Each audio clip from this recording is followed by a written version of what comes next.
muy importante y que le vaya bien al país, ¿no? Así es. Exacto. Así Pues, es. ¿Con qué gracias. comenzamos el año? Pues comenzamos con la agenda que trae la Suprema Corte de Justicia para 2020, una agenda nutrida, apretada, importante, en asuntos cruciales que pondrán a prueba la objetividad, autonomía de los ministros de la Suprema Corte. Justamente hoy es recibida en el Pleno Margarita Ríos Farjat. Hoy llega formalmente, ya se pone la toga, recibe la toga y ocupará su sitial pleno completo otra vez, con 11 ministros a partir de hoy al mediodía.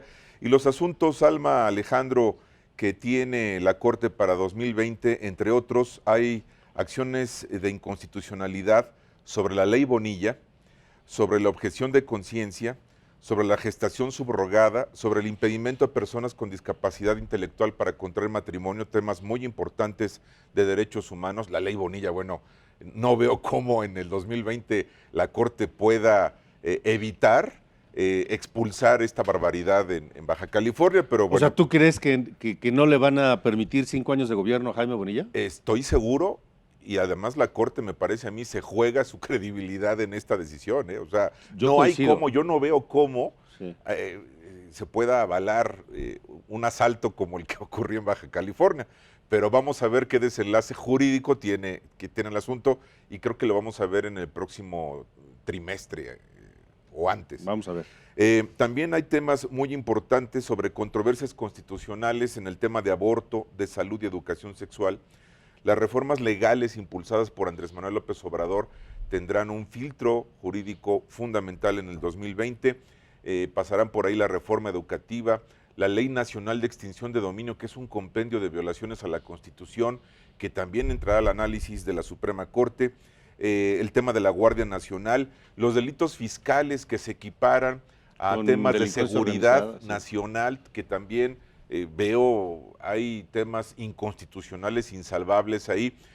Muy nutrida, interesante y fundamental para el país la agenda que puede establecer la Corte de equilibrios, de autonomía. Se ha visto al ministro Arturo Saldívar, el presidente de la Corte, muy cercano Sí. a Andrés Manuel López Obrador. Cercanía no implica que se transgreda la autonomía. Vamos a ver cómo opera la Corte con estos 3 nuevos ministros que fueron nominados por el presidente de la República en meses recientes.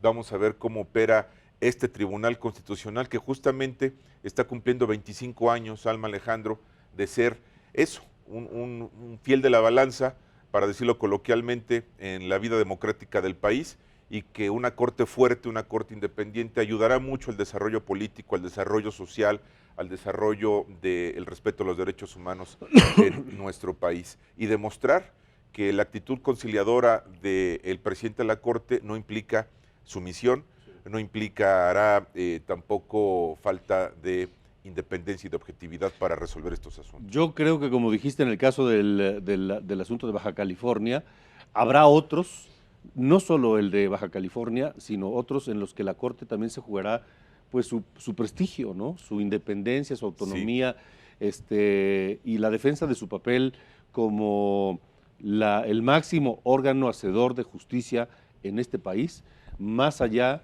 de simpatías, de ideologías o de fobias, ¿no? Sí, la Corte no hace política, no debe hacer política, pero incide ineludiblemente en política con sus decisiones. Yo creo que ahí es el punto neurálgico del trabajo de los ministros, que tienen que analizar los asuntos no solamente en el contexto cuadrado de lo jurídico estrictamente, sino viendo el contexto que vive el país. Es decir, las decisiones sobre aborto, sobre la ley Bonilla, La extinción de dominio. la extinción de dominio, se tienen que ver en el contexto de la realidad del país, no exclusivamente de una forma cuadrada en los temas estrictamente de análisis jurídico. Ahora, ¿cómo